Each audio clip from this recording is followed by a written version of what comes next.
یہ حضرت مولانا ابراہیم صاحب دیولا، مولانا احمد لات صاحب جوانی کے زمانے سے مکتب پڑھاتے تھے، فارغ ہونے کے بعد یہ اشرفیہ سے فارغ ہوئے ہیں، ایک جامعہ سے فارغ ہوئے۔ یہ مدرسے باؤنڈری کے حساب سے کتنے چھوٹے نظر آتے ہیں، مگر آج ان بزرگوں کا فیض دیکھو پورے عالم میں ہے۔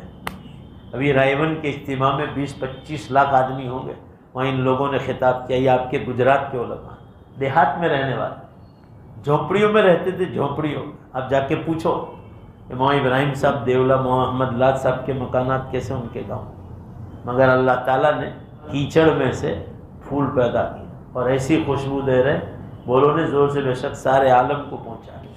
یہ انہی مدرسوں میں پڑھا ہے۔ اب کوئی پوچھے آپ کو یہ مدرسے والے کیا کرتے ہیں، تو لوگ کہیں کہ اساتذہ سے پوچھو کہ مولانا ابراہیم صاحب کو پیدا کیا، مولانا احمد لات صاحب کو پیدا کیا۔ یہ اشرفیہ نے مفتی سعید پالن پوری